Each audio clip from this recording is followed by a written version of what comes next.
Have you seen that replay, buddy? All right, man, I'm done talking to you. You can't be done talking to me right here facing me.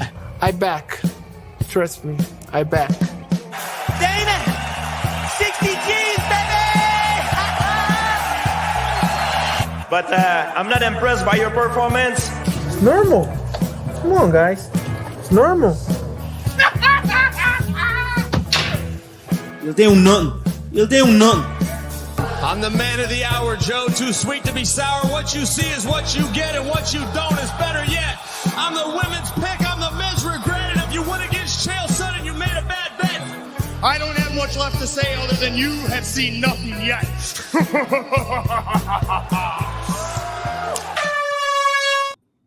What's happening, Fight Week Show people, Fight Week Show fans? Then we are back with another episode, and I'm coming to take it all. I'm taking the podcast, I'm taking the channel, and I'm taking that table, ladies and gentlemen. Your new king has arrived. Ola is in the dungeon. He has left the table. He's eating with the peasants. That's why he's not on the show tonight. And getting all them scraps, son. You know what I mean? That man is not eating a piece of this chicken, I'll tell you that. It's all mine now.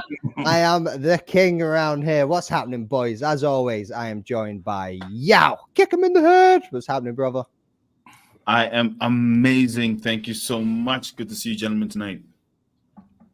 Jax, what's happening, my man? Man, I'm good, man.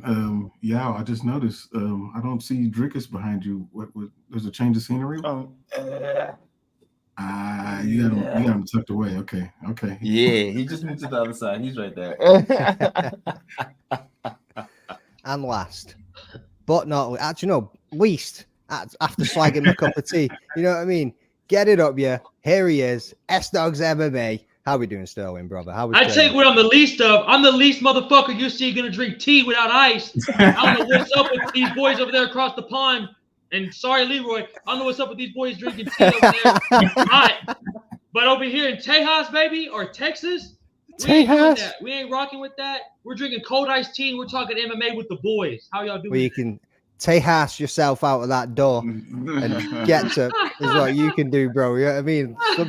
Wait 1 second. Hold up. See you later.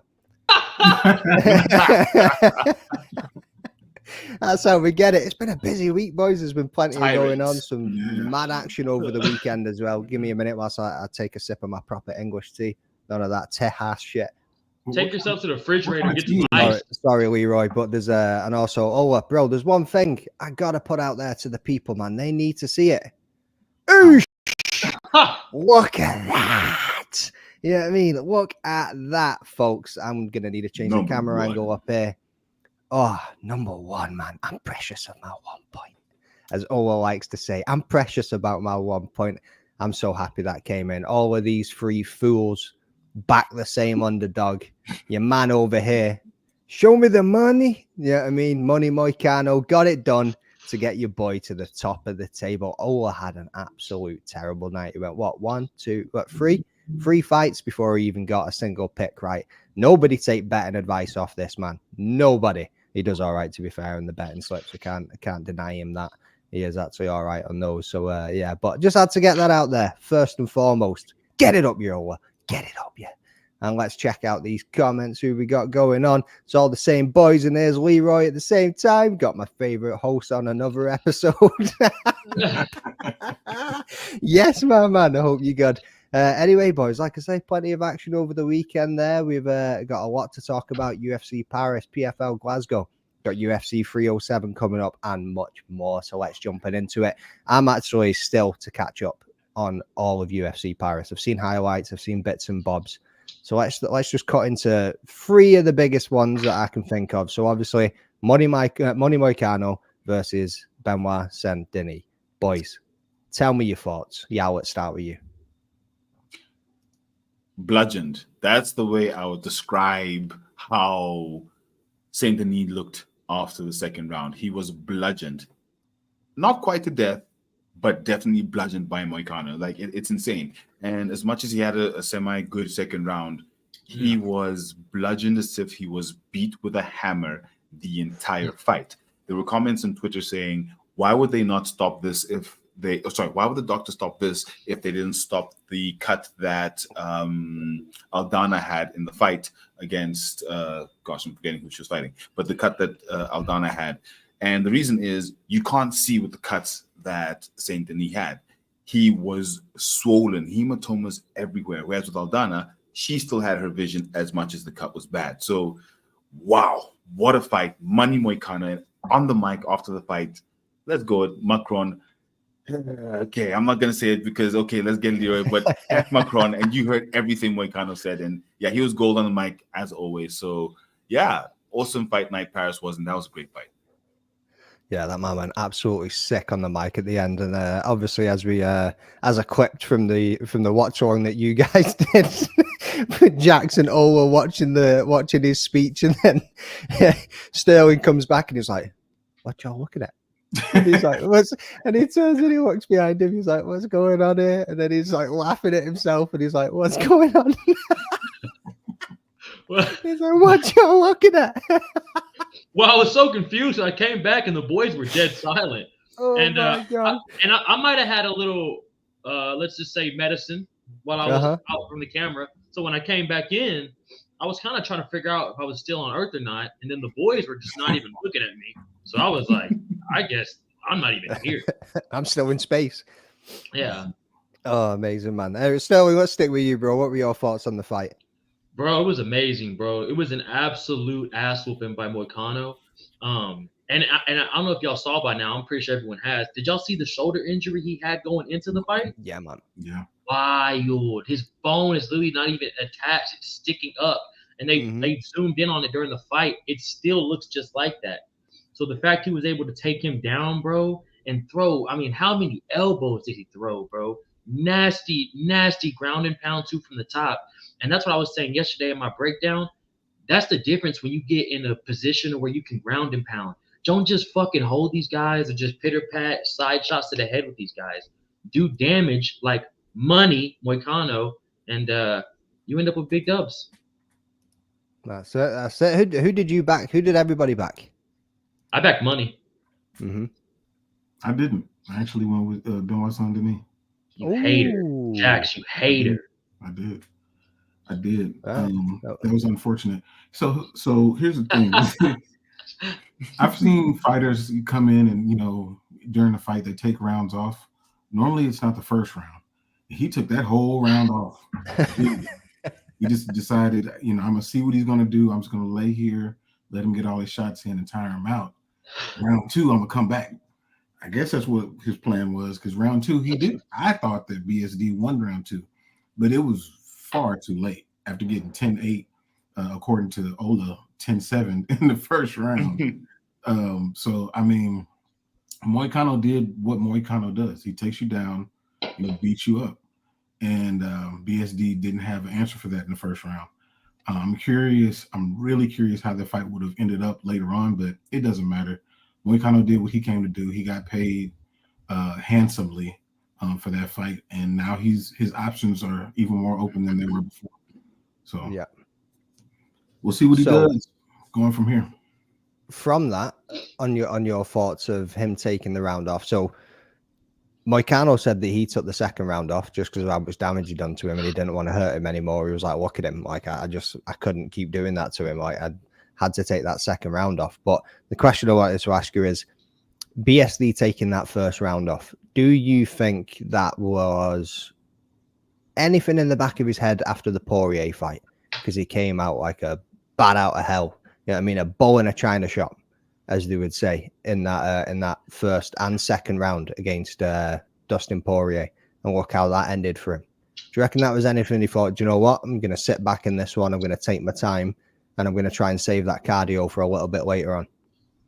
I think maybe he tried to pace himself a little bit and tried to think that, okay, I'm in for a 5-round fight with this dude, so let me not, you know, blow my load like he did against Poirier. But the thing is he didn't even attempt to stop the takedown. I don't think that's part of the plan. If you're going to take your time, at least defend the takedown. You know, you want to do that. And especially knowing that that's what Moicano does.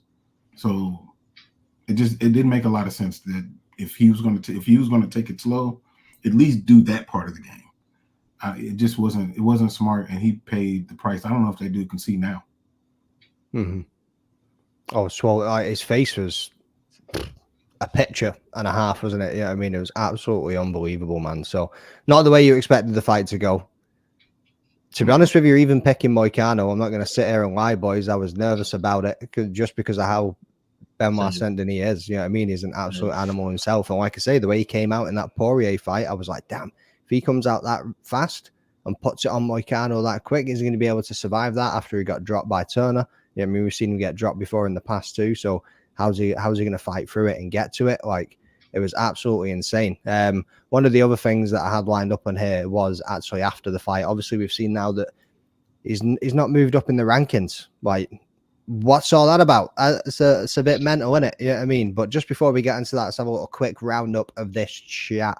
So who we had jump in? We've had Gavin Devine. What's happening, brother? Big Brazilian flag up in there. We've had Leroy chatting more rubbish, like, he does the funniest movement I've ever seen. It's not about Sterling. Sterling worked out what to do with his hands yet. I don't think so, bro. He's still a bit awkward with those things. Like, even when he's in the cage, he doesn't know what to do with them hands. Oh, where the fuck?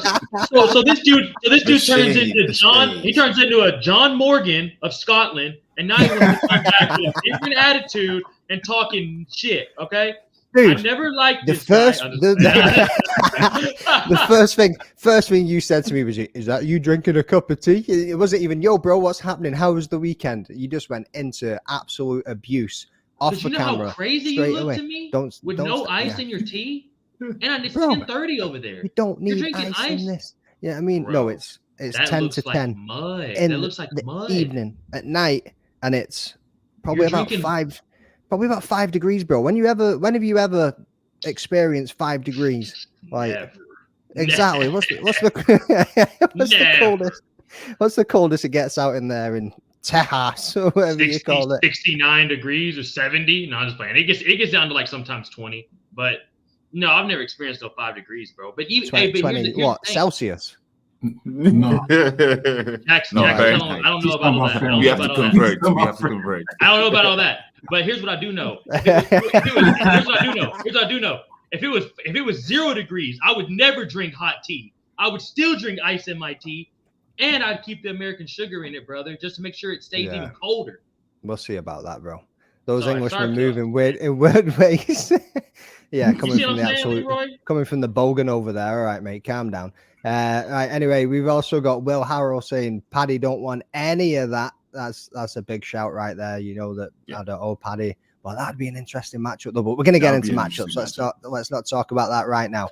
Wilwood Jackson, what's happening? I hope you had a great birthday last week. Was last week, wasn't it? Am I right? Oh, 2 weeks ago. 2 weeks ago, yeah. I hope you had a good time. And again, cheers for jumping in and joining. And I like your takes. Watching some of your guys' stuff, man. Yeah, I mean, this lady knows the stuff. Who else we got? That's it. Everybody else, start commenting, people. Drop a like. Make sure you subscribe to all of these boys and get these likes up. Let's get this live popping, people. Anyway, let's carry on. About to get a follow. Boom. So let's have a look at this clip from Money Moicano that was on the Show Me the Money podcast. That's not true because they didn't offer me the fight, So that's good. Let's make the fight for December. I'm telling you, I'm ready. December, January, doesn't matter. But if Dan Hooker doesn't want that fight, let's go with Justin Gage. I saw Chael Sonnen talking about that, and I agreed with him. I think Justin Gage will be a good fight, and doesn't matter, brother. I'm coming for the gold, my brother.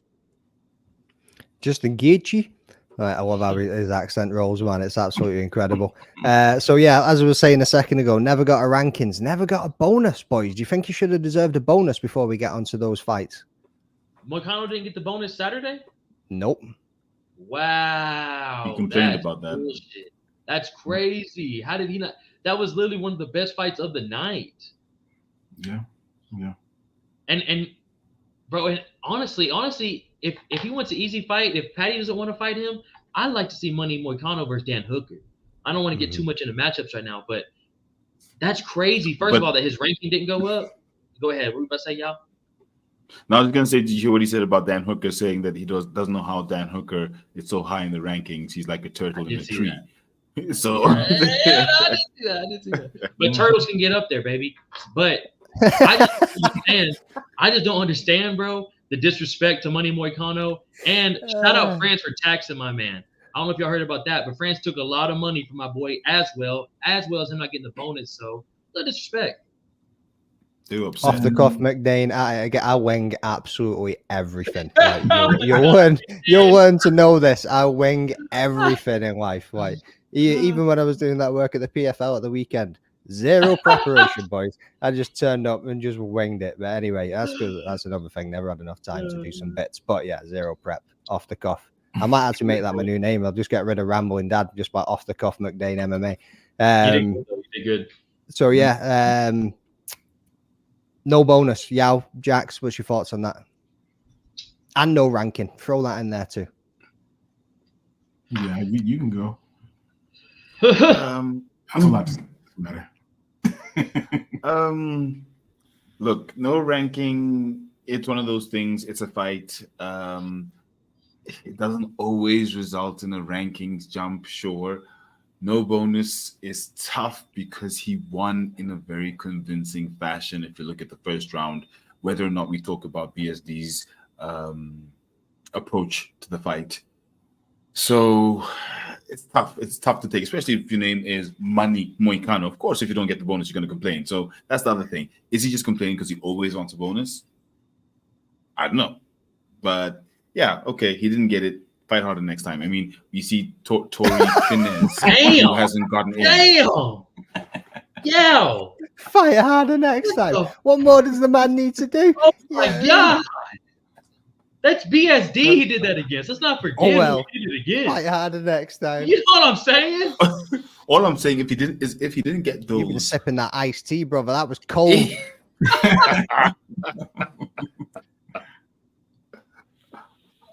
But if he didn't get it this time, then he has to fight harder. Jax, come on, bro.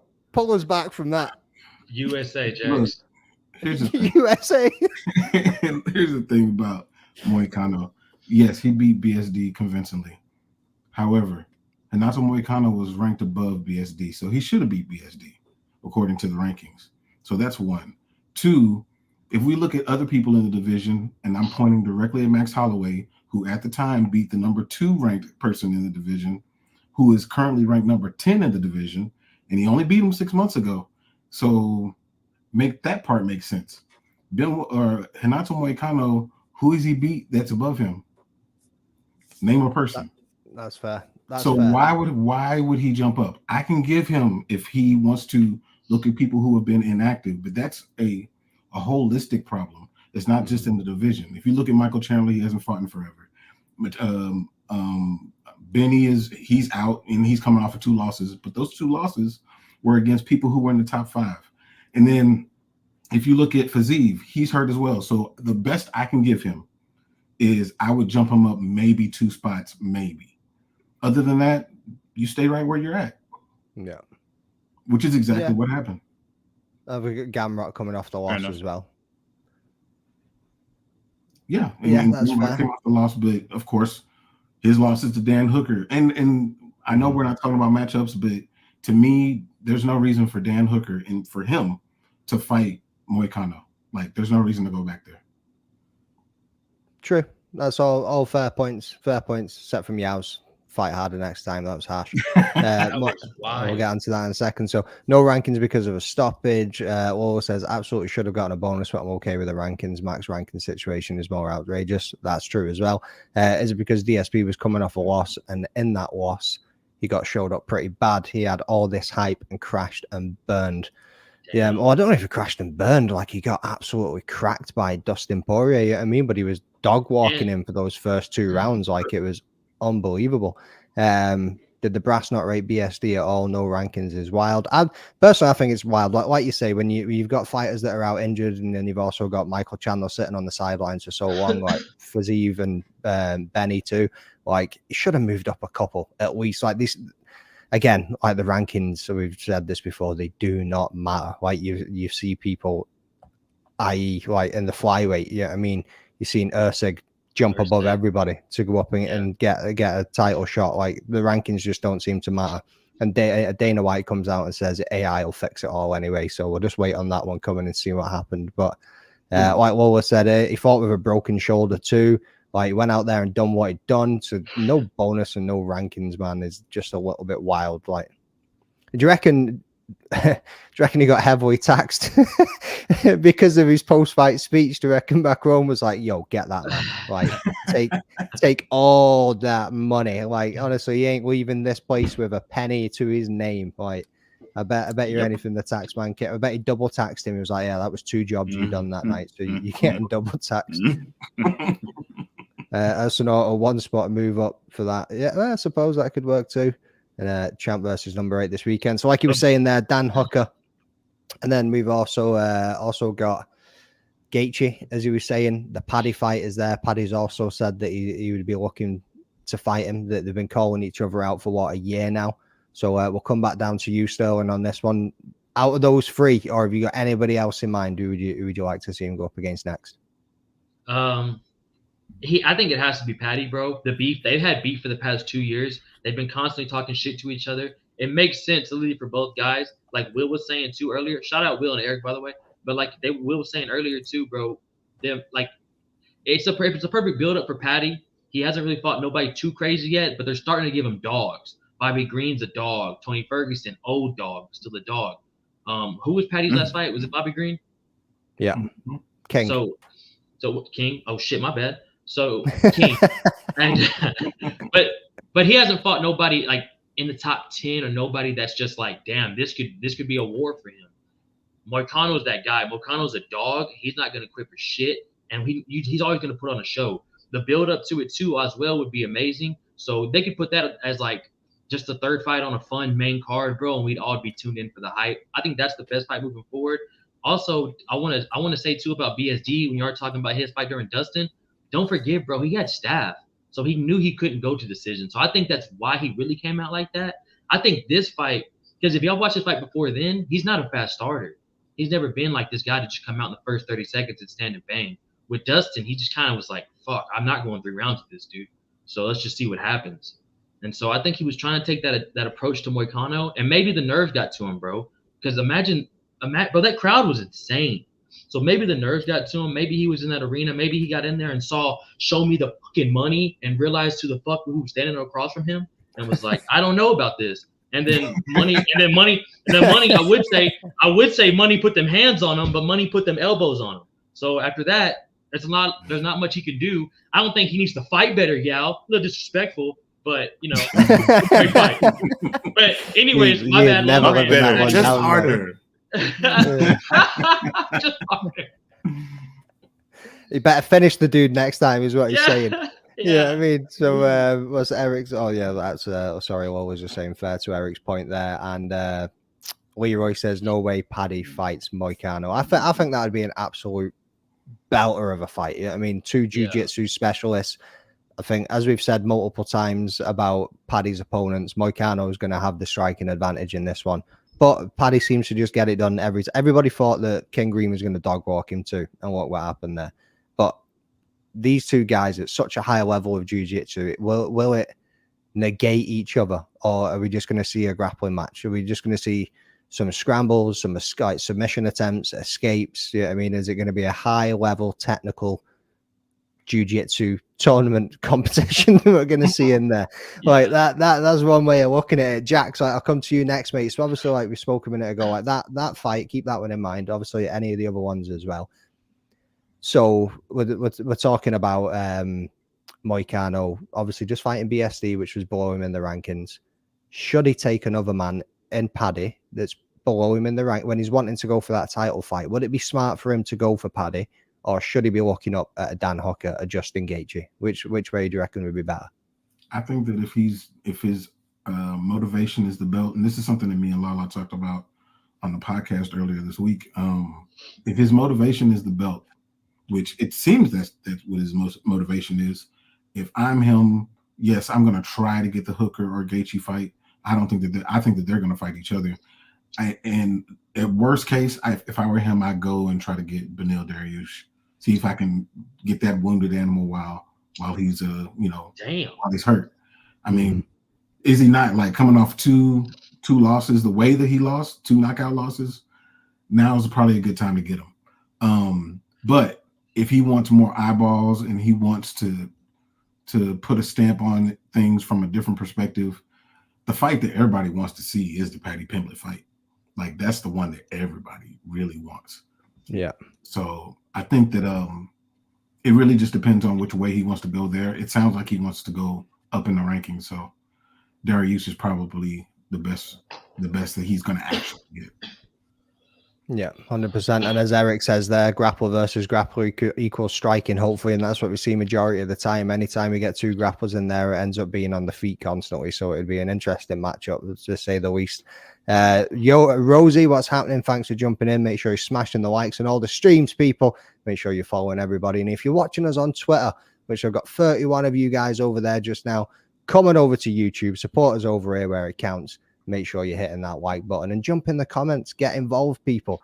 So, yeah, let's come to you, mate, on those 3 matchups and what we've been speaking about there. What's your thoughts? Where should he go? What should he do? I think for me, fight harder. Pimblett wouldn't. That's the answer. Look, the only reason I say fight harder is because if you can do that and not get at the very least the bonus, fine. I agree with what you guys said in terms of the rankings. But if you can't get the bonus after bludgeoning your opponent, then I mean, what else can you do but fight harder? So I mean, that's in terms of Dana White's eyes, because he has not given him the bonus based on that performance. So I don't know what to tell you. It's not me, it's Dana White. But out of all those matchups, I think the most fan interesting would be Pimblett, sure. But other than that, it's tricky. Hooker makes sense because of rankings. So I would take the Hooker fight definitely to see whether the turtle belongs in the tree or not. Because at the end of the day, Dan's up there. Let him prove that he belongs there. Okay. Where did this turtle in the tree phrase come from? Dude, like, what is this? I have a YouTube short that explains it. I did a YouTube short that explains it. I'm going to need to go watch it. I'm going to need to go watch that. Like, what is this? Like, turtle in the tree. You know what I mean? Like, lion in the ocean. Like, what's next? Like, that might be next. That's a good one. Lion in the ocean. Lion in the ocean is a good one. That's a good one. It's just spitball, boys. Like, I reckon we can come up with some. Oh crap! Clicked on the wrong one. Wow, there says Benny. That would be an interesting matchup. I'd like that one. And to your point a second ago as well, Jack, you mentioned about Gaethje and Hooker trying to fight each other. We obviously saw Hooker and Poirier go back and forth a little bit too. So it'd be interesting to see if they line that one up, because that fight was absolute bananas, man. That was wild. Like, and it was closer than I think some people remember. Everyone remembers like the visual of Dan Hooker coming out of that. Yes. But he had Dustin Poirier and some skates at times. Mm-hmm. So that was a war, bro. People, if you haven't watched that fight, please go back and watch that fight. That is a war. Shouldn't that be in the Hall of Fame? 100%. Top 10 fights. Top 10, I mean, all time, bro. That the 5 rounds. They went 5 Dan rounds. Hooker. In the Apex. In the Apex, you heard all of it. You heard when Dustin was throwing those body shots against the cage, and you just the wind, and then when Dan starts smashing Dustin up top. Oh, fuck. Bro, how good was that Apex when it was? Oh, bro, like, during COVID. Oh my Francis god! Fought Stipe in the Apex, I couldn't believe it. I was like, this is not the sound. And then when he cracked Stipe, and then he landed that hammer fist from God. Man. And then obviously the other obvious one from that is Tony Ferguson and Gaethje. Like, bro, you could hear that man's soul leave his body with every punch that landed. Like, it was unbelievable, bro. It's, as much as everybody jumps on the Apex now, it's like, I'm sick of these Apex cards. Get rid of it. Like, it had its time, and it was incredible when it landed. Like, good. I think especially for like fans like us, you know what I mean, watch it every single like weekend, and all we look at is MMA content all week, every week, multiple promotions. To sit there and just hear those cracks was just it's quite sadistic when you really think about it. But when you sit there and you're like, damn, like you're like, yes, sitting there like, fucking that, Especially man. when the heavyweights fought. When the heavyweights fought, it was like, oh shit. Yeah. Like you were hearing baseball bats. Or the leg kicks, bro. Some of these lightweights that were throwing nasty leg kicks, you were just like, Jesus Christ. Bro, heavy You stuff. know, a sleeper Apex fight that was just, it sounded so bad, was Mike Beast Boy Davis against Thomas Gifford. Oh yeah. Dude, Mike Davis beat the hell out of that man. And he was just standing around taking it. And it sounded so gross. And he had no right in doing so. Yeah, I mean, it was just like somebody throw the towel in already. Like, what is going on here? It was unbelievable. Like, who else we got jumping up in the chat here? So, Will Harrell says Dana wasn't there. I don't believe they always seem to mess up the bonuses when Dana is gone. I also don't like how he's like not doing these big bonuses anymore after everybody letting down at 304 was unfortunate. But hey ho, the English and the cups of tea ruined it again for everybody. Diddly dee. Trip Vic, great show, guys. Cheers, Trip. Thanks for jumping in, brother.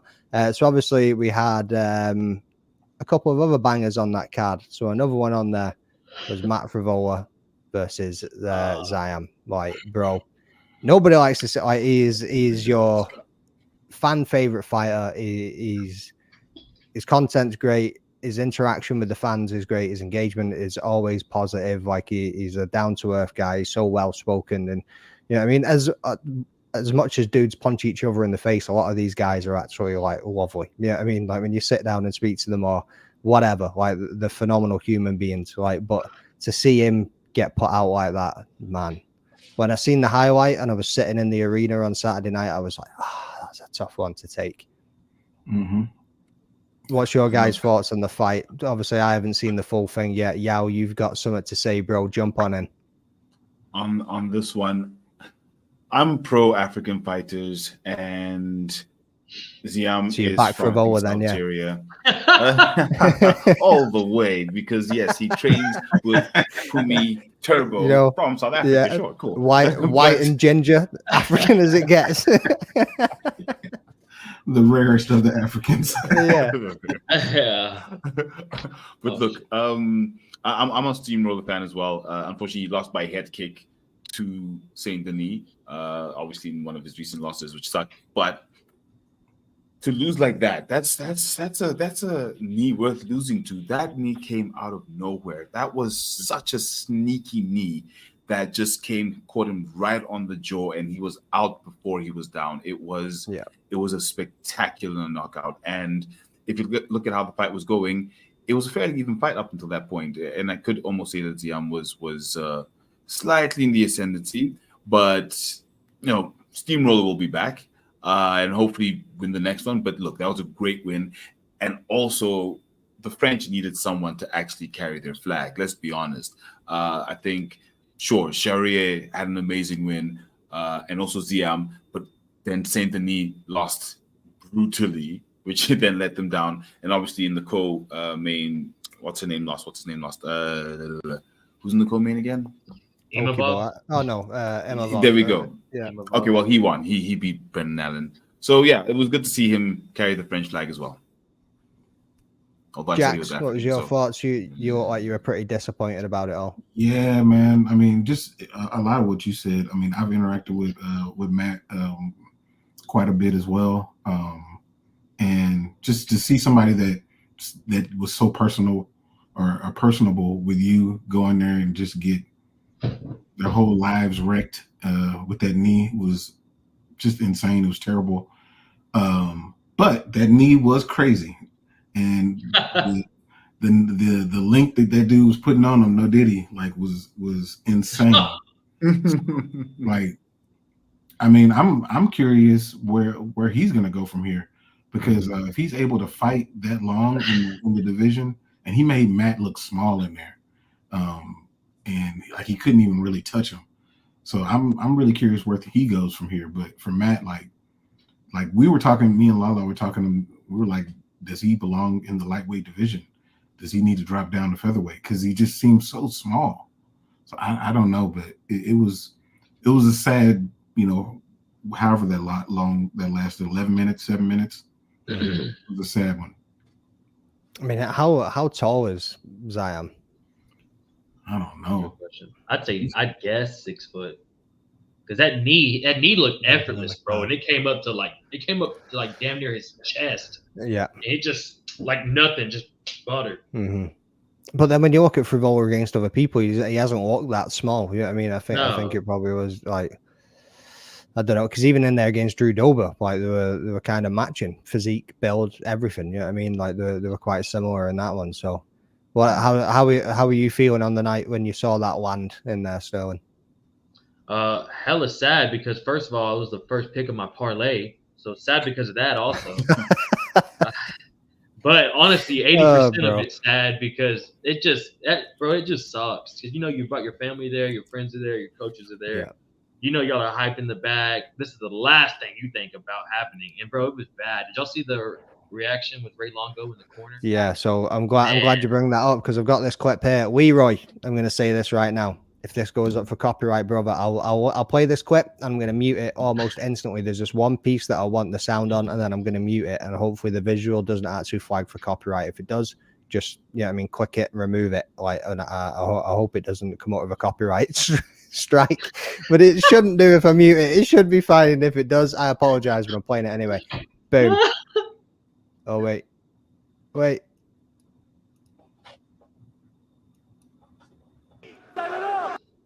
Here we go. He's looking for the knee. Yep. His brother screams he's looking for the knee. And he's like, you got to get out. And he turns around, bang, bang. And then you're looking at Longo's face here, and it was just, damn, bro. And his brother, you know what I mean? Absolutely devastated in that moment. Is that his twin brother? I've seen somebody say twin brother. I'm not sure if they're actually born twins. I mean, they do look hella alike. But that mustn't be easy for him to take that. I mean, you can see there in his brother's eyes, man. He's absolutely devastated for him. Like, heartbroken. You know what I mean? So, mate, not easy. Like you say, new dad over there with his son's there, his wife's there, everybody's there. And then you end up with a moment like that. And it's just like, damn. Like, I know he had the underhook on the other side, so he couldn't exactly turn out the other way. But if he didn't spin that way and he tried to fight the wrist and he went out the other side and tried to spin towards the cage, that could have been something completely different and the fight could have been continuing, you know what I mean? And it wouldn't have ended that way. But like you say, he brought that knee up with so much ease. It was unbelievable. Yeah. So, yeah. Unfortunate for Matt Frivola. Looking forward to him getting back in the gym, getting back to work and coming back to see what he can do again. And like you say, man, looking forward to see what Zaim can go and do next. And see how far he can go in the division too. So one other fight on that one was a man from Scotland who was going up against Oki Bolaji. And I thought this was going to be a stand and bang affair. I was like, one of these guys is getting knocked out. Oki's got some wicked body shots. The combinations he puts together is absolutely insane. Speed and strength for the dude is wicked.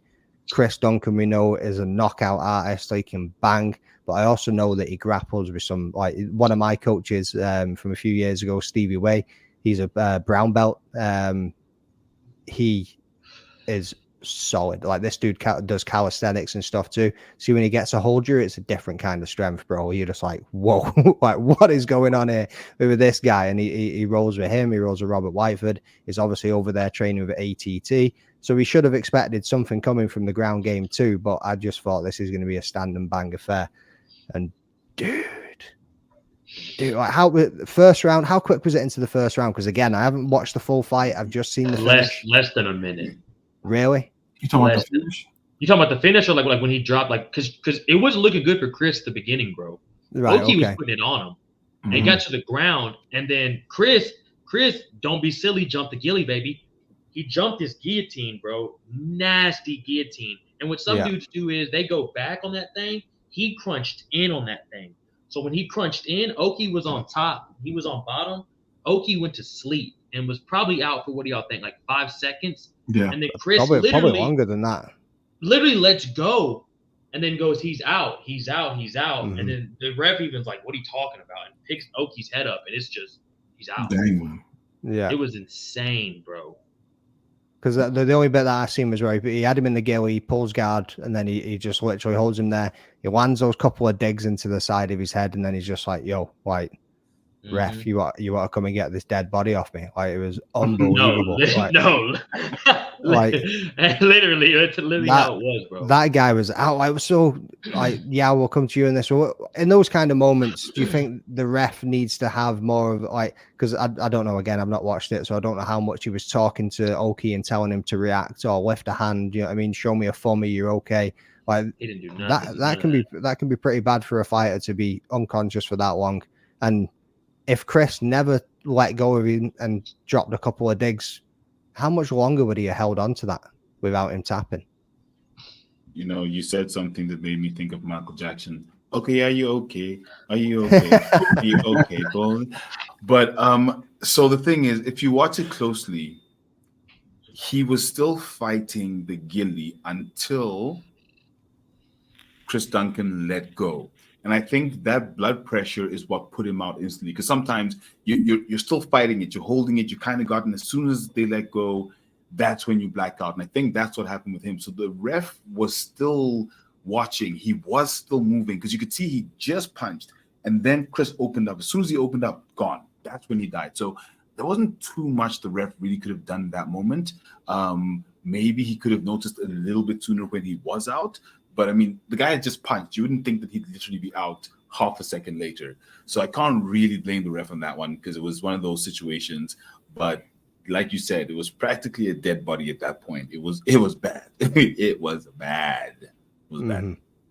And that was also another dog of the week that I was leaning on picking too. And I thought, nah, just in case. It was just one of those ones I was like, it's either that or Moicano. And I'm glad that I could have gone with either of them and still been sitting in the same spot I was. What spot's that? Top spot. Oh, I'll get it up you.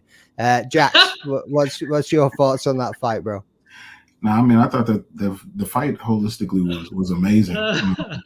But to Yao's point, like, it was kind of hard for the ref to even see that he was out because, you know, just a moment before you could see him trying to push, you know, to get his head out of it. But to Sterling's point, to Eric's point, because he brought it up on your podcast, the way that he crunched down on it and brought it to him. And I think Eric said that he whispered in his ear. Yeah, like doing that, I mean, that's what got him out of there. It was great technique. And Chris Duncan being able to fight two different ways, you know, having the grappling and having the striking is like top notch. So like you might have something there, Scotland. Maybe.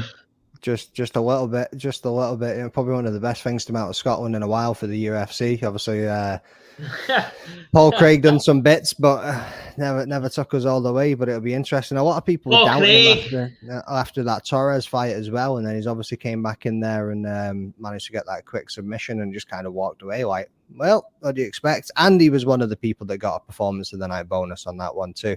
And Layla. Oh, wow, sorry. I keep pronouncing your name wrong, and I'm probably going to keep butchering it. It's what I do. Whispering sweet nothings in Oki's ear, like a Scottish person whispering sweet nothings is just a lot of grunts and groans, if I'm honest with you. There's not much sweet about it. Yeah, I mean, who else we got chatting in there? We got Eric. His hand was still on the ground. Yeah, posting, so not on the ref. That's fair. That is fair. And let's have a little quick look at what Chris had to say about it. And I forget the name of the podcast, but shout out to whoever interviewed him on this one. He's done. About 10 seconds in, he had tapped. And I was like, every person I have trained with who I've tapped with this is tapped by now. Why is this guy not tapping? So I kept squeezing. And then Thiago said to me, he's like, Chris, if it's not on, mate, you need to move on. So then I let go of his head, covered his head so he didn't posture up right away, and then tried to punch. When I took my hand off the back of his head, he didn't posture up. So I thought, right, this guy's resting. So I gave him like 2 punches like that. And then in that moment, I realized like the weight on top of me was like just like a dead body. So that's when I knew he was out. Like a dead body, you called it. Just like everything that we've just spoke about there. Yeah, I mean, so, but you kind of think that you would feel that weight completely fall on you, like from the moment that he goes out. But again, when you're in there, adrenaline's pumping and it's all happening in one go, then you might not as well, to be fair. But yeah, incredible performance for Chris Duncan. So big shout out to him there. And again, like, I'm a fan of Oki, man. I think he's brilliant. So it'd be interesting to see how he bounces back from this one too. and see where he goes in the lightweight division. What's that? 2 fights in the UFC since he made his debut. So that was his second fight. So no, that was his second, I'm sure. I think that was his second.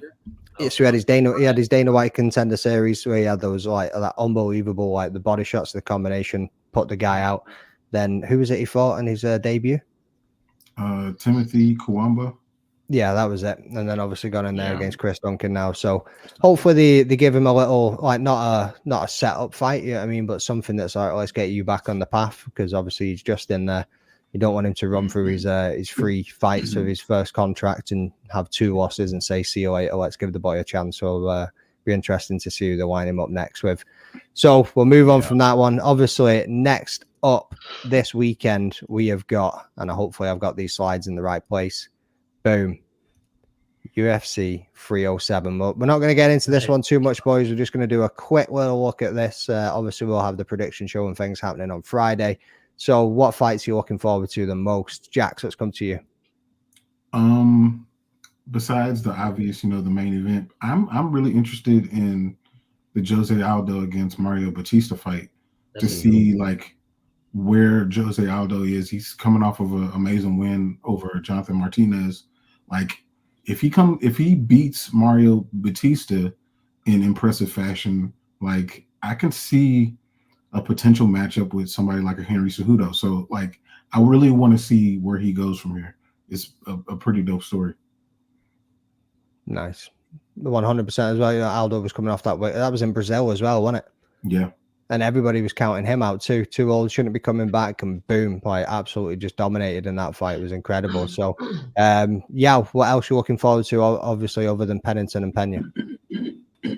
So to echo Jax, obviously Pereira Roundtree, but the other one is Harrison Vieira. Kayla Harrison, I think, second fight in the UFC after fighting Holly Holm. Now, this one's interesting to me because of how it impacts the title fight between Pennington and Pena, where Juliana Pena has been keeping Kayla Harrison in her mouth a lot, and how Kayla Harrison doesn't really deserve to be there in terms of top ranking, potentially fighting for the title next after the Pennington-Pena fight.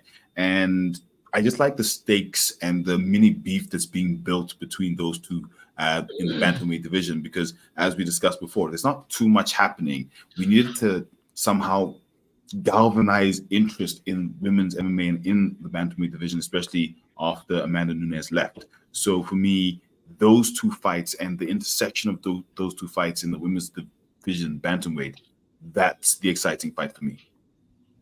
Nice, mate. Nice. It's not often somebody actually picks a women's MMA fight too, so props to you on that one, man. You know what I mean?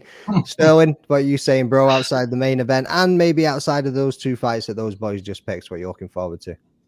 Boys, I'm a little disappointed in y'all. How are y'all not talking about Joaquin Buckley versus Stephen Wonderboy Thompson? Man. I cannot believe this fight's on the prelims, first of all. Mad disrespectful.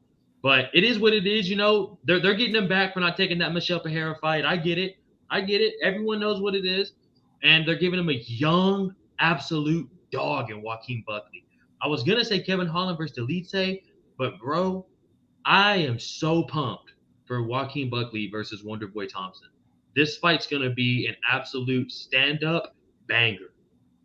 Yeah, I'm looking forward to that one too. That was one what I would say, but I'm also looking forward to Pateria versus Almeida to see how Almeida comes back as well and see what he can do. Yeah, I mean, because he's always fun to watch. He's always explosive, and he's like, man, he's fast as hell too. Like, so it's going to be interesting to see how that one plays out. But 307, boys.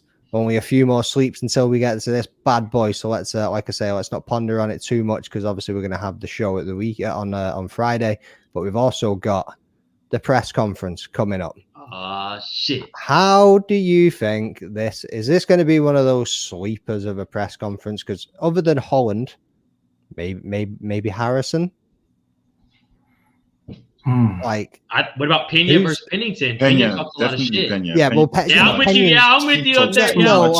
I'm with you. I know, but at the same time, Pena's got no game when it comes to smack talk. Like, no, it's not good. No, it's not good. No, like, so that's what I mean. But we're gonna sit here and watch the cringe fest of a press conference. Oh, yeah. Alex Pereira can't speak a lick of English, and Khalil Roundtree's too nice. Yeah, I mean, like, yes, you literally just described it. There's like that's exactly what we're gonna see. There's I think Kevin Holland is probably, and maybe Joaquin. Yeah, Joaquin. Yeah, I mean, he's always gonna be wild. Like he is all. Yeah, but not against Wonder Boy. Like he'd have too much respect for Wonder Boy. That's the thing. And Wonder Boy is also too nice. So you're right. I don't know what's gonna happen at this press conference. Pena, the biggest loudmouth in the UFC. Bean's got it right there. You know, I mean, if Buckley's on the prelims, he won't be at the presser. That's true, but I bet you that man's in the crowd because that dude just likes to turn up and talk smack wherever he possibly can. So it's going to be interesting to see what he does there. But anyway, that's it. 307. Can't wait for that one, man. Like, it should be a banger of an event anyway. So make sure you're tuning in for the watch along on Saturday, folks. Now, let's get on. Finally, we've actually been going 50 minutes already, and I'm only just getting to the stuff that Leroy put together. But staying on track with the UFC, let's fire on down with this Ian Garry clip and his son taking the mick out of Colby, dickhead, sorry, Leroy, Covington. I hate that, man. Ian Machado Garry, the undefeated UFC welterweight star, isn't giving up on his pursuit of a fight with former title challenger Colby Covington, despite failing to secure a bout against Covington previously. In a recent Instagram post, Garry took an unconventional approach to try and get Covington's attention. His young son was featured impersonating Covington in a comedic video, which Garry shared with the caption, "From the kid that brought you the greatest fighter impressions comes a brand new one, the Colby Covington." Leo, como faz Colby Covington?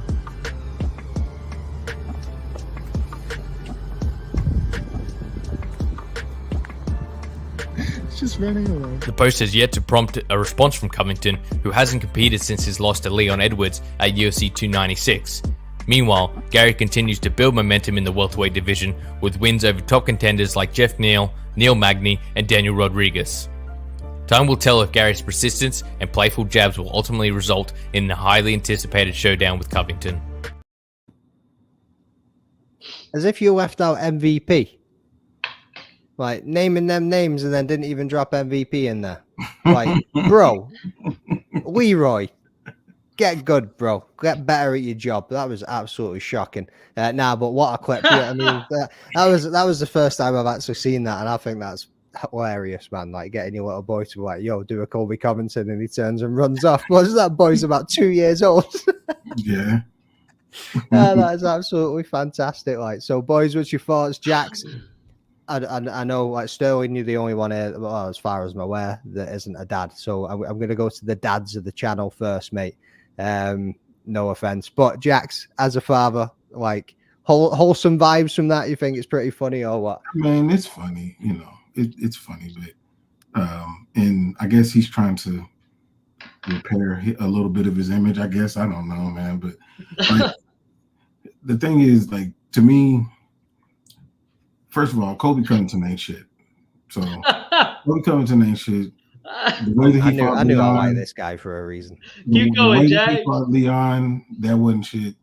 The way that he made Ian Garry try to list all these demands and stuff, that wasn't shit. So you got ain't shit over here, and then you got Ian Garry. He's a piece of shit. The way that he acted with Neil Magny, the way that he acted with the other fighter and whatnot, like he's a piece of shit. So you got ain't shit, piece of shit, which means I don't give a shit. So that's really where we are with them too. I don't give a shit what happens with either one of them. I hope they both lose whatever they're doing next. But as far as the kid, I mean, whatever. That's cute. Whatever. Mate, wicked. And here we go. We've got a Lee Raid coming in. I'm sure if Ola was here, he'd thank every single one of you. So shout out to, I mean, I'm a United fan, so I probably shouldn't have said that. But shout out to all the rats running up in this place. All the rats. All the rats are running in. Lee Raid is Gooners are coming in, man. You know what I mean? If Lee's jumping in there and watching, cheers, Lee. Hope you're good, man. Been a time, I can't think. I think it was one of the boxing fights the last time we actually spoke. So yeah, cheers for jumping in, people. Always not here, but stay around, stick into it for a bit of entertainment and listen to some talk about some fights. You know what I mean? So yeah, Yao. Next up, and that's funny actually. I've not spoke to Sterling or Jax, neither of you, about that whole stuff between Ian Garry and Colby Covington and the whole way that fight was trying to get set up. But what's your thoughts on this? If I was Ian Garry, I wouldn't so readily throw my child in front of Colby Covington. We know that Colby Covington has no filter and will come for anything. We saw Israel Adesanya beefing with Alex Pereira's son. So the point is, children have been shown to not be off limits per se if the children are shown to be beefing. However, I mean, like Jack said, it's a 2-year-old who was just running, after his dad said Colby Covington, although it was very telling that the kid knows if you're Colby Covington, you run. So I don't know. Let's see how Colby responds. Does Colby still want the fight? That's where I kind of gravitate once again to what Jack said of, do we really want to see Colby in there against Ian Garry? I want to see, look, I like Ian Garry, so I want to see him climb the ranks, sure. But do I want to see him fight Colby? Well, will it get him to climb the ranks? Sure. Would I watch the fight? Probably not. But, cute clip. But I wouldn't put my kid like that in front of Colby Covington. Nah, not at all. You know what I mean? And like I say, climbing the rankings, he's 2 places above him. Colby's sitting there in 5th, but it's in a bit of a funny situation right now because obviously you've got Bilal sitting there as champ. Leon's just lost. Kamaru Usman's wanting to go in there for a title shot. You've got Shavkat wanting to go for a title shot. Jack Della Maddalena is probably on the edge of it too. So we'll come to Sterling next, man. What's your thoughts on him putting out that video? As Yao just said there as well, there's no hold barred with Colby. So was that a safe thing to do?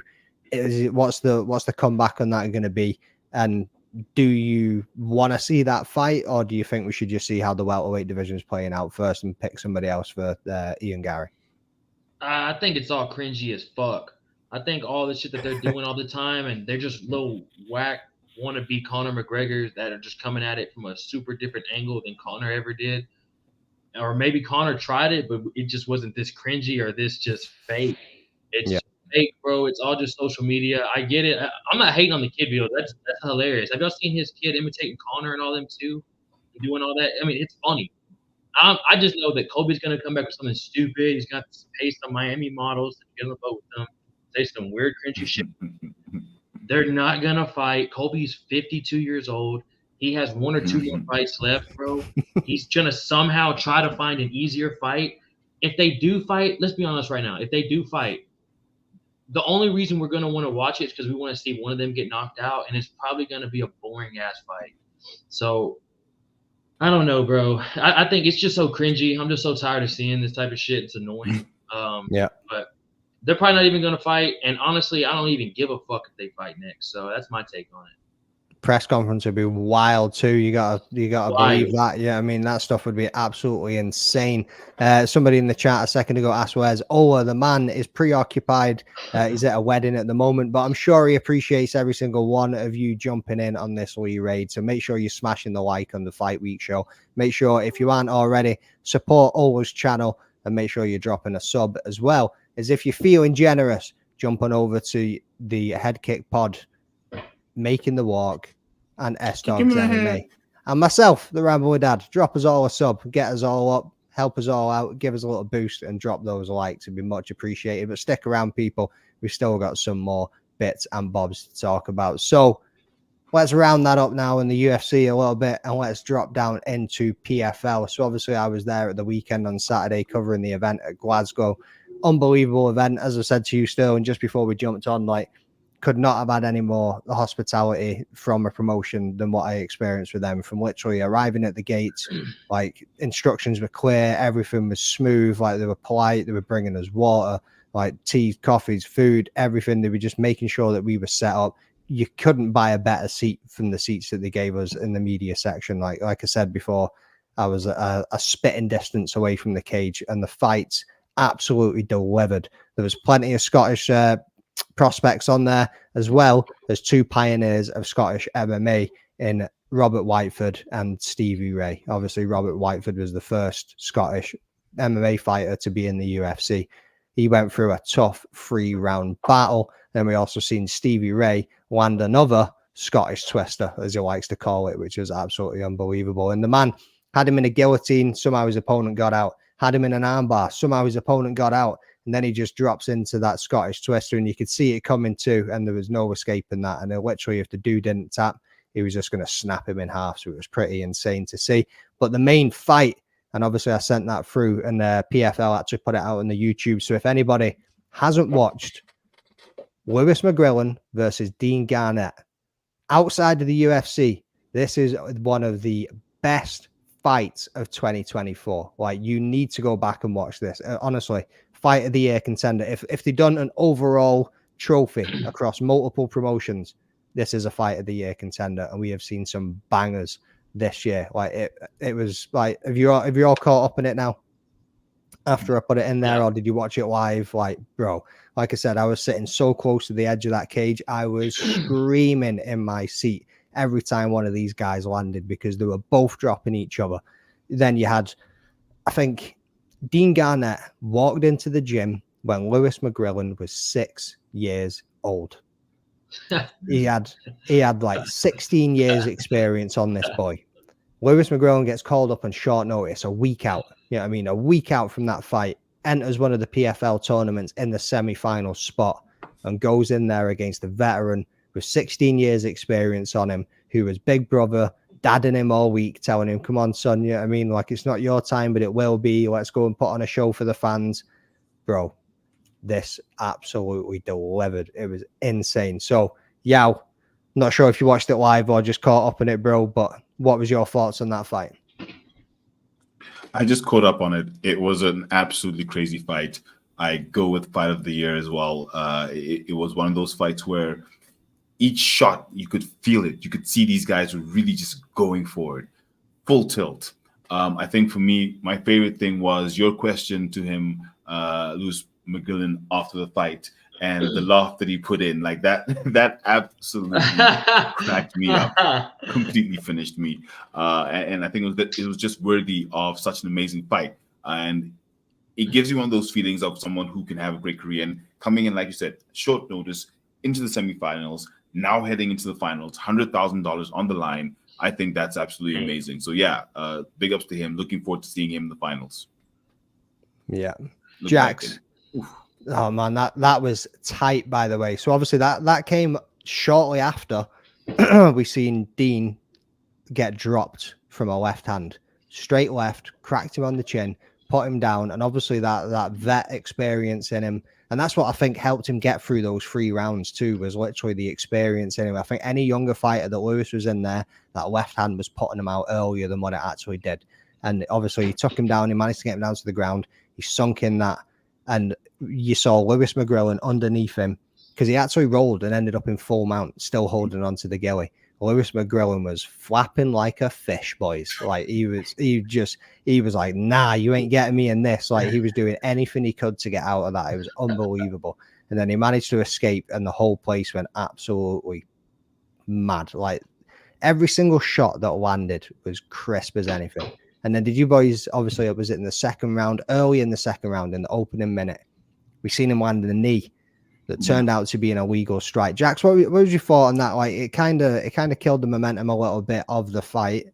Do you think that the point deduction should have been given, or was it a warning? I don't think that it was intentional, and they even had to use the replay to even see if it landed that way. So yeah, I feel like if you had to use the replay, you could tell that it wasn't an intentional shot. I think it should have been a warning.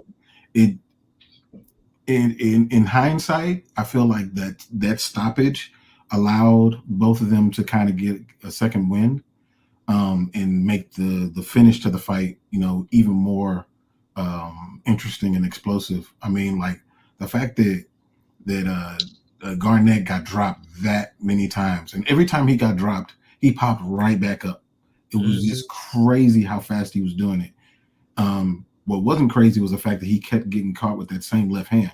But I mean, it was the same button. If you're playing PlayStation, it's the same button. Yeah. But regardless, just his cardio, is what pulled him through the fight. But McGrillen, man, like, he's got something to him, and the fact that he's going to the finals after a fight like that makes the finals even more impressive. And the fact that they faced off in the octagon, not the octagon, but they faced off in the cage. cage. Right, they faced off in the cage afterwards. Was dope as well. So I'm actually looking forward to it. Yeah, that final is going to be insane because the guy that he's come up against, Alexander Worcester, is also undefeated and has finished every single fight that he has been in, whether that's by submission or knockout too. I mean, look at that face plant, bro. When that hand landed in the third and he just fell for it, was like that was how he could have landed on, like you say, it was like playing the PlayStation. It's the same button, and it was even hitting the same button every time he landed it on him. Like you just seen him go out, and somehow maybe the weight class, you know what I mean? Like they're a bit lighter, so they're kind of waking up before they hit the deck type of thing. But unbelievable. Like Sterling, I'll come to you now, bro. Like obviously you train and you fight, coming up against a guy that's got so much more experience on you. You must have trained with somebody. I'm not sure if you fought against somebody that's obviously got that much more experience on you, but what's going through your head when you're coming up against a guy that you know has got a vast amount behind them compared to you? It's really not that. It's actually where my first loss came from. So one of my first losses was because I was 2-0, and the guy I was fighting was 5-6. So he had 11 fights. He was 34 years old. I had 2 fights, and I was 23 years old. So huge difference, bro, just in strength and size already there. Also, way more experience, way more 11 fights already. You're kind of already having feelings. I'm 2-0. Every time I do it, I'm like, I don't know if I'm gonna even do another one of these. So, and then sparring with people with different experience too is a game changer, bro. Even when you see them sparring with other guys, you can just see the level of difference, like just their skill, their cardio, the things they can do, how they react to certain things. They're not worried at all about being in the pocket with you. They've been in the pocket many of times. They've seen all types of shots. They've seen the strong, young, athletic kids. So that's not bothering them. And then they've just been through more wars, man. They're just like you said, more experienced. I'm kind of rambling on now, but yeah, it's not the greatest. I'll be honest with you. Effect. It's not the greatest, to be honest with you. And now that's why I'm a little bit more strategic now when I take fights. And I'd rather guys have at least, like I have 4 fights. I'd rather fight somebody at least that's less than 7, not 11 fights, and I have 2, and he's 11 years old. A gente ferve chá. What was that? Yow. Yes. that was some Afrikaans coming through there. What was that? So that was I mistakenly went to my Duolingo. So that was some Portuguese. Oh, Portuguese, right? Fair enough. I was like, what's going on there? I don't know that language. But yeah, like what were your thoughts, Sterling, on that left hand? Just the tenacity of it, bro. Like he just kept loading up. Like nasty, bro. Like Jax was saying, bro. Like it literally was like a video game button. Like when you just find out, you just keep pushing LBX, and LBX LBX is working, and you're like, I don't give a fuck about doing anything else right now. And bro, when he dropped him with that, oh, bro, it's just you see shit like that, man, and it really makes you think, like, do I want to do this MMA shit? Because man, some of these dudes, they're down to get down. Yeah. That phrase of "so you really want to be an MMA fighter" really rings true sometimes, and you see how some of these guys this weekend. It's crazy. Yeah, Friday and Saturday, Matt Frivola, do you really want to be a fighter? The dude that Morgan Sherry knocked out, that fight. I mean, it's insane. Yeah, Benoit Saint-Denis, look at his face after it. It's like, you really want to experience that? Yeah, I mean, oh man, like, but Arena Aldana. Yeah, I was about to say that one too, but yeah, hats off to Lewis McGrill, and obviously now he's in the final facing, as I say, Alexander Worcester for $100,000, bro. Like at 23 years old, man, I wouldn't have seen 24 if you gave me $100,000 at 23. Like man, like I'd have been out in the town getting absolutely. I can't wait to get paid $2,300. Fucking A. Sometimes my check's $18, and I'm like, I got $18. Okay. Damn. Yeah, I mean, when that Twitter money comes through, I'm like, I'm going to McDonald's. Sweet, but yeah, incredible night of fights. Big shout out to all the Scottish fighters on there too. There was only one Scottish fight that never managed to get the win, unfortunately, but every single one of them did. Shout out to the Scottish fans that were there. They turned up when Robert Whiteford walked out and Flower of Scotland came on. Like, man, like talk about a country that's got some pride like that place.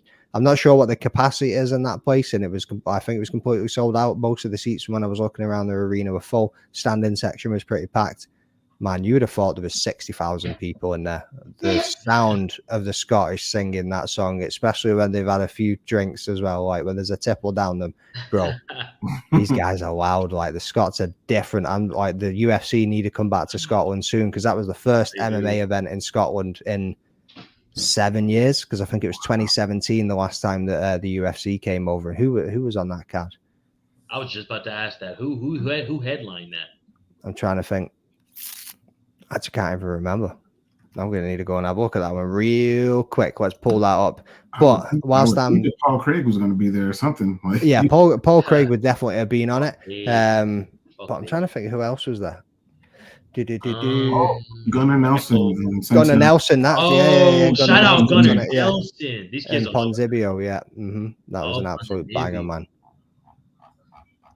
Oh, but yeah, and funny enough, Khalil Roundtree fought Paul Craig on that card. Shut up. Damn. Knocked him out. That's very interesting. And Paul Felder and Stevie Ray as well. Mm-hmm. Yeah, he finished Craig via punches, and he was a KO. Knocked his ass out in the first round. I think it was like near the end, 4 minutes 56. You know what I mean, just a few seconds left of the round, and he just KO'd him. Also had Alexander Pantoja getting a rear naked choke. Yeah, they had some pretty good people on this card. Yeah, man, that was a decent card as well, actually, for putting it on in Scotland. And you had Jojo Calderwood, you know what I mean? Oh, damn. Obviously, she's retired now as well, against Cynthia Calvillo. Bro, that was a banger of a card. Danny Roberts against Bobby Nash, mate. Chocolate, yeah. Wow. See, when you look back, you forget about some of these fights that happen. You really need to look back and actually go over it and have a little look. But yeah, incredible night. So thank you again to PFL for having me. Really enjoyed it. So PFL, somebody asked a second ago, Western Mass Climber, who's Jake Paul fighting in MMA? I don't know. I don't follow this man's news, but hopefully Leroy's put something together that'll let us know. I don't know if there's actually been a name that's been announced, or if they're just announcing a date that he's going to be fighting. But let's have a little look. Peter Murray, CEO of the Professional Fighters League, has confirmed that Jake Paul will make his MMA debut after facing Mike Tyson in the highly anticipated boxing match on November 15th in Dallas. Murray expressed support for Paul's MMA plans, citing his promotional debut as a possibility sooner rather than later. In an interview with Bloody Elbow, Murray confirmed that Jake Paul is still signed to the PFL and will compete in the cage next year. According to Murray, Paul has committed to facing a legitimate MMA fighter in his debut. The PFL CEO mentioned that the company is building a massive card for early 2025, which will feature Paul's promotional debut as a key event. While Tommy Fury offered to face Jake Paul in the cage, Murray did not respond to this offer, suggesting that they have already planned out Jake Paul's MMA debut. Murray described this event as a spectacle, conceptualized to be bigger and better with each passing day. The PFL CEO expressed excitement about Paul's commitment to facing a legitimate MMA fighter in his debut. What do you think about Jake Paul making the jump to MMA? Who would you like to see him face in his promotional debut? Give me Francis Ngannou, son. Put the full house on it. Yeah, I mean, that's all I want to see. Put that man in there against the Predator. Give me it. Give me it all day, every day. Let me see this man get absolutely murked in the cage. That's all I care about. Boys, who do you think they can put him up against? Wait. Just before we get there, why is this Mike Tyson fight still happening? What is this all about? Like, Sterling, go, brother. It still might not happen, bro. It's in November. This fight's been postponed like 3 or 4 times already. Honestly, they might do the same shit they did last time with Perry. It might you just made switches it up. Like... Hey, whoa! Do we fact check shit here, y'all? It's been at least 4 times since they've had his fight announced now. Math.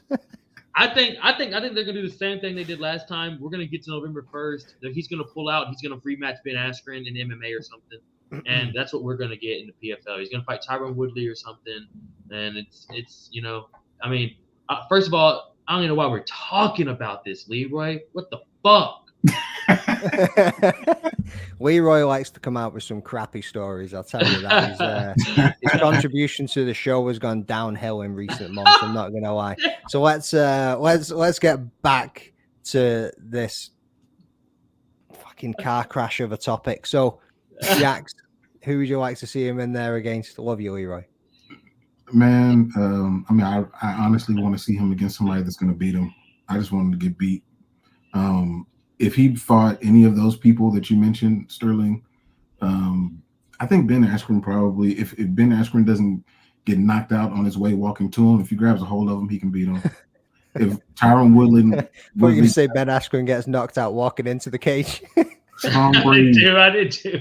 Would knock him out. So if any of those dudes get a hold of him, they can beat him. I mean, I don't know. I mean, it's going to be somebody stupid that he could probably be, either a retired basketball player or CM Punk. I mean, it's going to be somebody dumb. It's going to be CM Punk. CM Punk's a shout, actually. I could see it. I could see him doing it. That's not a bad idea, Jack. CM Punk versus Jake Paul. CM Punk is 72 like a boss at the moment as well. Yeah, I mean, 72 years old, full of roids. He can do it. They're both full of roids. It'll be all right. Oh man, like it's going to be interesting to see how he even makes that transition. Because again, as much as we shit on him, he is training, he is putting the work in. Like, he is knocking dudes out. He's clearly got some power behind him. He's young, he's explosive, he's got a bit of speed. Like, you can't actually deny there is a little bit of skill there, but he has gone up against some bums. Probably the best person he's gone against is Tommy Fury, who obviously was there. He was saying he would come over and he would fight in an MMA fight. I ain't interested in that. He's built like grew just like his unbiological brother. There ain't no way them two are related. But then, what's your thoughts? Obviously, we've seen Tommy Fury's actually training with Tom Aspinall a little bit. He's been taking some kicks from Tom Aspinall recently. He's been in the gym with him doing little bits and bobs. I don't think they've got any interest in that, but where do you think we're going to see Jake Paul line up? You're muted. God's sake. I knew I was muted. You've been doing that Duolingo whilst these boys have been talking, so you muted it, haven't you? He's studying. He's got a Brazil plan. I did one lesson. Shout out everyone in the chat. Oh my God, he said for God's sake. Shout out to Lala, who says, yeah, your Como Pound is the only thing that she learned on Duolingo, because that's all I was hearing is Como Pound, which means eat bread, eat bread. So where it comes to this, my question is really, how does the PFL operate? If the PFL is going to be a promotion that has Jake Paul fighting against anybody, what are we doing? Because I thought it was about $1 million. So for me, it's not really is Jake Paul fighting. It's what are we doing? I'm sorry, bro. That is the greatest comment of the night. As a barber, I love this show. It's every stage of beard growth. Oh, wait. 1, 2, 3. Where's Sterling? Sterling, and then Jax. I would love to know what the secret is, boys. I'm 33 years old, and I can barely grow a bit of stubble on my chin. Like, honestly, I was not blessed as a hairy man, like, at all. That is absolutely phenomenal, oh my God, man. That is so funny. What a comment. What a comment. Yeah, I'll continue. Sorry, brother. Oh, my day. So, yeah, I'm just wondering why Jake Paul's fighting PFL. Because it's about $1 million. Oh my God! That seems to be about it. Obviously, but they signed the contract that he would do it, and obviously that he'd have the box. It was not boxing fights with him, but there's some partnership going on in there, isn't there? You know what I mean, with DAZN Same and all shit the with rest Francis. of it. They're making Francis fight Diego. They're like, "Hey, dog, we let you do 2 fights. You owe us one." Although they do have their category of what they called super fights, or what was it? Mm-hmm. Yeah, super fights. So if it falls into the super fights category, sure, but you can't have Jake Paul, a debutant, versus whoever and call that a super fight. No, it's not. Then that's just a gimmick fight. So I just don't understand why he's fighting the PFL, let alone who he should be fighting. That's really what concerns me. Is like, okay, so is the PFL going to just start putting on random gimmick fights? The gimmick fights that the UFC doesn't want to put on? Are they going to set up the Zuckerberg versus Musk fight? What happens next? So I don't know. It's interesting to see where they go if they're starting to put on gimmick fights between Jake Paul and whoever the hell he ends up fighting. I think it's also a good business move. Morning, Aussie Fight Fan. What's happening, brother? Cheers for dropping in. So from a business perspective, it's a damn good promotional thing to be doing. Yeah, I mean, think about all these YouTube kids and everybody that follows Jake Paul, whether that's the crowd you want following your promotion or not. It's still going to bring eyes onto the promotion that wouldn't maybe necessarily have looked at them before, and then they might come back and watch some more. Yeah, I mean, like you can't deny that from a business perspective, that it's going to be a good thing for the numbers. It's going to be a good thing for pay-per-view buys, and it's going to be a good thing for bringing more eyes onto the sport. That is one So way of will looking Musk at it. versus Zuckerberg, and that's my point. Will they become the gimmick fight promotion then? Because everything you said then holds for all the gimmick fights. Okay.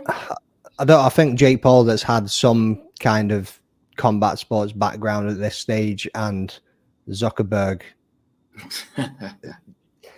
Yeah, I mean, you're at two ends of a pole there, brother. Like they're pretty far away Zuckerberg from has each other. cornered in the UFC. He has cornered in the UFC. Yeah. He's So just- Jack Black, both Jack Black and Kyle Gass when they walked in with Wonder Boy. Gary's Yeah, I mean, girlfriend. and All right. to this day, I was devastated that they never had an epic walkout for Jack Black and Kyle Gass. Like to walk out holding the guitars, playing Wonder Boy as they came down the walkout, bro. That would have been absolutely insane. Tenacious D, shout out. Yeah, bro. Man, I've seen them live 4 times, maybe 5 times. Have you really, McDaniel? Bro, they're amazing. I wish. Oh mate, I love them. I've seen them like live in arenas where it was like places absolutely packed, and it was an incredible show. Then I also seen like a little small acoustic set in Edinburgh Picture House, and they came. The Sasquatch was there playing drums and everything, bro. It was sick. The Rise of the Phoenix tour after they came back to the UK after a while. They had a big phoenix in the middle that deflated him as a giant dick towards the end. Then it shot paper jizz out all over the crowd. And when you picked up the bits of paper, it was like little sperms, one with Jack's head on it, and the other one had Kyle's head on it. And then right at the end for the encore, the whole thing deflated, and it was a big, massive set of beef curtains, like bacon flaps, and they peeked their heads out from between them and then came walking out of it. As one of the most what a production for their entire show. Like the two dudes never go for a change, and they're just sweating buckets on stage for the size of those two men. Like they put in some amount of effort. But anyway, we're getting away. Rambling Dad's taking over.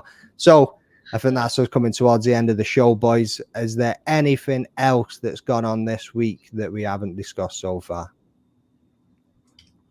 Not that I can think of. Turtle in the tree, though. Boys. Turtle in the tree. Turtle in the tree. Turtle in the tree. Go on, Yao. Aileen Perez twerking her way to victory. After a heavy weight cut. Yeah. Which she twerked herself off the scale too. So yes, that to me was quite interesting. And the beef that now she has with Tracy Cortez, that is a nice little brewing. And the reason I bring this up is once again, women's MMA. It looks like there's a little few beefs that can give us some interest as fans, because it has been quite dry and boring where we see the fights happening. It's a name versus a name. Oh, okay. We feel no emotional connections to it. So this is another one where hopefully we've got Aileen Perez, who just won, and we've got Tracy Cortez, who basically called her out for missing weight. Hopefully they can find each other somewhere, although one is bantamweight, one is flyweight. It could still happen. So that's something that was quite interesting that I think is happening right now. Yeah. And did you not mention Crawford and McGregor earlier, Jax?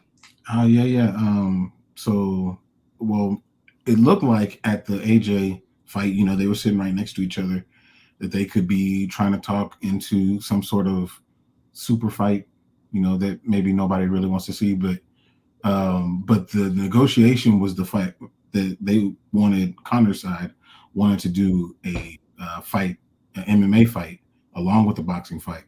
And Terrence Crawford was like, nah, I'm good on that. He said, if you're going to be kicking me and stuff, he was like, nope, I'm not going to do that. Which to my rant that one day I made last week, just proves the fact right there. These boxers ain't really about that life. No, not about that life. No, that's too much. I mean, he knows what he can do and what he can't. And he's like, I'm not up on all that stuff. Even though Terrence Crawford is actually a pretty decent grappler. He hasn't been grappling in his entire life. And I feel like even Conor being somebody who's not a grappling heavy person, he's still done more than what Terrence has. So unfortunately, we won't be getting that fight, I suppose, unfortunately, because I think the boxing in that would be just as terrible. Terrence Crawford would beat the holy hell out of that man. I've even got the quote here, is that I just told Conor I'm not getting in no fucking octagon with you, so you can be kicking me and elbowing me and shit. That was actually the Terrence Crawford. Actually, here's one for all the gunners. Like, Conor just seems to be appearing everywhere at the moment, kicking about the Emirates Stadium. Like, see when he's walking around and he's this is one thing I thought about earlier, and he's flexing his like collar and he's touching anything, he's pulling his hat down, he's doing, and he's coming in deep and he's doing all of this, you know? Like, bro, like, do you reckon this is like anxiety and nervous tics, or is it literally just him walking? Yeah, I know, like, obviously the Colombian marching powder there is probably taking over a little bit, but at the same time, like, bro, I think it's nerves. Like, I think it's anxiety a little bit, and these are the things that he does when he's a little anxious and he's a little out of his comfort zone, and he's just kind of walking around because he's awfully like, it's like you in your hands, bro. He just didn't know what to do with himself. Like, he was just sitting there going, "What's going on here?" Just hold him up. But anyway, right, we're rambling now. So thank you very much, boys. Cheers for joining me. I hope I've held the seat once again, and I'll be holding it for an extra little bit longer. Get it up, Yola. 1 point. I'm precious about that 1 point. Thanks to everybody in the chat for joining us all night. You know what I mean? You've been great. You've been lighting up the chat for us. Thanks for the League Gunner raid. And thanks for tuning in, folks. So let me find this outro, and then we can do the old up until the next time, people. Make sure you are tuning in for the prediction show, and I'll do a quick roundup. Yeah, what you got going on? Next week is EFC 118. We have interviews with fighters coming. We've already spoken to Ayanda the Power. We've spoken to Gottfried Kunazi. Farrell Spunky will be speaking to the Punisher, Martin Van Staden, who is back in the Hex. So looking forward to EFC 118 next week. Boom, man's going to be busy. Sterling, you've been pumping out the content. What you got coming up, brother? My guy, I appreciate you, bro. We got a show coming up tomorrow. Me and Eric, we're gonna do H-Town breakdown tomorrow for Thursday. Doing a breakdown for UFC 307 this weekend. Can't wait for it. Y'all tune into the show. S Dogs MMA Talk. It's spelled right over there. By Making the Walk, who's also, you need to go subscribe. Subscribe to all the boys, all the channels you see: Ramblin' Dad, Head Kick Pod, Making the Walk. Shout out to folks.